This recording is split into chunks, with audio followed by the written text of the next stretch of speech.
He does not see you. That's so funny.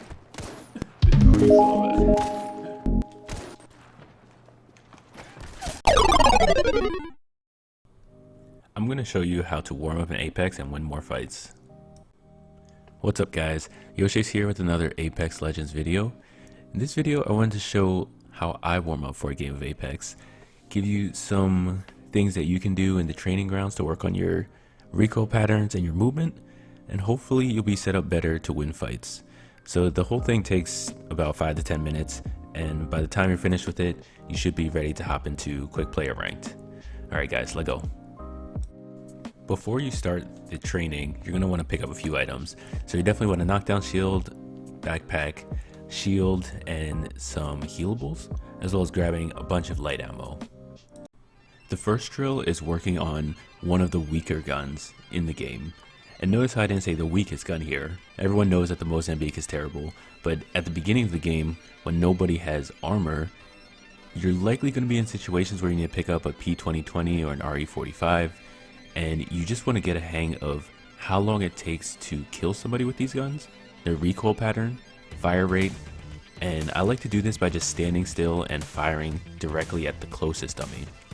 After I've warmed up at the closest one, I'll look to the next, which is I call medium distance, and I'll do the same thing. So fire off some shots, try to take them down maybe 3 to 5 times, and just work on controlling that recoil and taking the person out in 1 to 2 clips.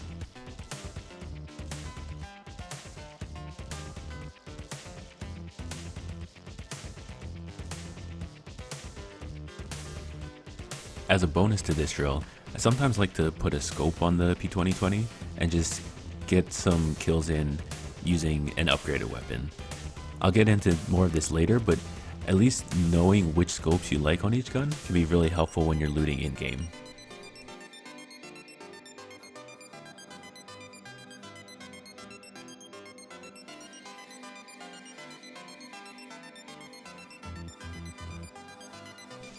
Next, I'll do the same thing with the RE45. Ideally, you're able to kill an enemy with every weapon in Apex Legends, but this training is really to ensure that if you and the other person have a weak gun, you're able to kill that person first. So this isn't necessarily going to make you win fights against a Havoc or a gold weapon, but at the beginning of the game, when a lot of people have pistols, you should be able to win these fights.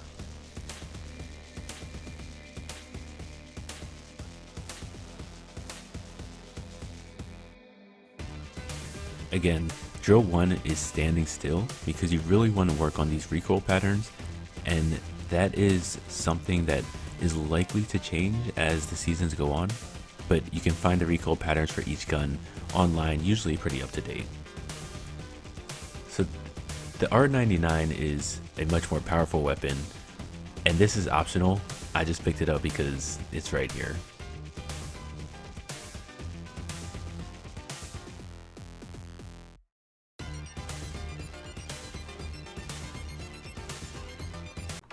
The second drill I do is movement while shooting.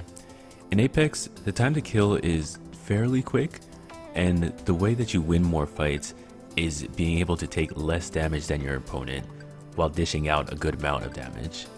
So in drill number 2, I try to strafe left and right, sliding, jumping, really doing anything I would in a real situation that would ensure that the enemy had a harder time tracking and shooting me. You want to be as sporadic as possible with your movement while still being able to keep the crosshair on the target. So in some of these, you're going to be missing a bunch of shots, but by moving around, it's also more likely that the enemy will miss more shots.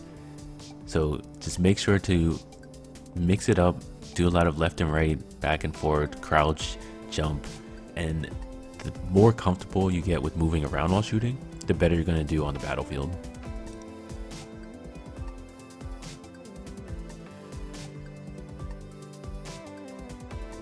You'll want to do this with at least 2 of your favorite guns. I generally try to get in 3 to 5 or so, but it really depends on how much time you want to put in the training grounds. One thing that's helpful here too is to grab an extended mag and get some blue or purple attachments. I try not to go for the gold ones because usually in the game you're not going to really find these as much.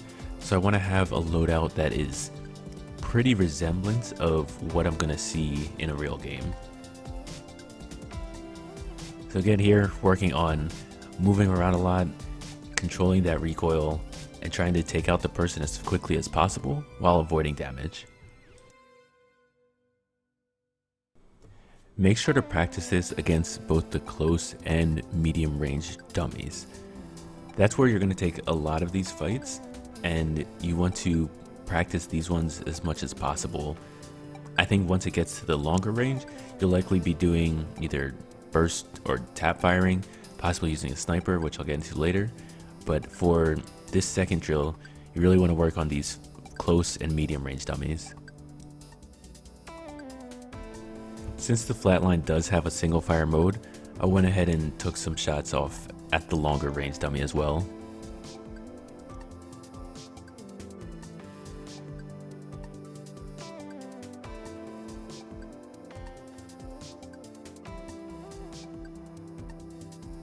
In drill 2, I also like to focus on movement during reloading.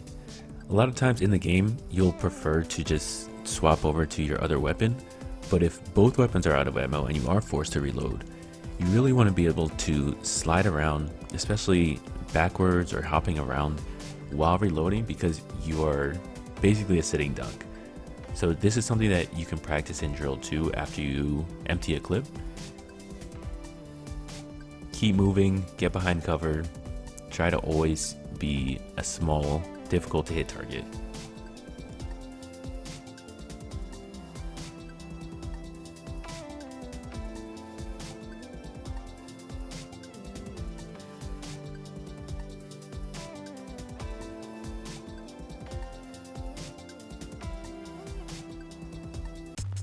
Sniping is a great way to engage with an enemy team. You want to get comfortable with at least one sniper in the game, and in drill 3, you're going to practice staying behind cover, peeking out very quickly, firing, and then getting back in cover. So I start off here with the Sentinel, and I'm really just going to be going for very quick shots without exposing myself too much. If you're up against an enemy sniper, you don't want to be hard scoping because that gives them an easy target. So here I'm using the weapon stands, focusing on one dummy, and then just popping out to fire one shot before getting into cover, so that I'm not at risk of getting sniped myself. Here you really do want to aim for the head because of the headshot multiplier, but if you do get a body shot, you'll at least be putting some damage and pressure on the enemy team.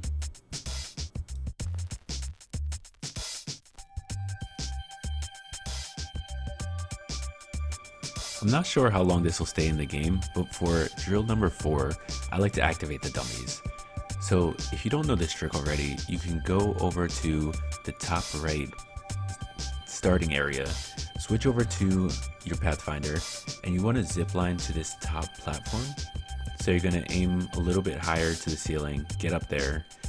Next you want to drop all of your inventory items, so all your weapons, your ammo, healables, everything. You come to the center of this platform, crouch and look down, and then go to change legend and select someone else. So if you did it properly, you'll hear a ping on your screen, and this means that the dummies are now active and they will be moving and shooting back at you. So for the last drill, this is really putting together everything you were working on in the first 3 drills, and it is closer to an in-game scenario. So you can see here, dummies shooting at me, I'm trying to loot up quickly, and you're just going to want to take them out as best as possible. So make sure to continue moving, focus on your recoil control, practice getting behind cover, reloading while still moving, and go through a few different weapons. So I think I grabbed the Havoc and some snipers here, but it's really up to you. Mix up the attachments, mix up your distance, and just get in as many scenarios as possible that you think you're going to be seeing in the game. And that's it for my warm-up routine. Everything in about 10 minutes. You get to work on a lot of in-game scenarios and a lot of flexibility here, so feel free to mix and match over the way you think fits your playstyle best. If you did find this video helpful, please do hit the like button and consider subscribing if you want to see more videos like this. For the next few minutes, I just go around fighting dummies, so if you want to just watch my gameplay, feel free. Also, leave your comments below on how you warm up for Apex. I'm really interested in seeing what else other people are doing in the community.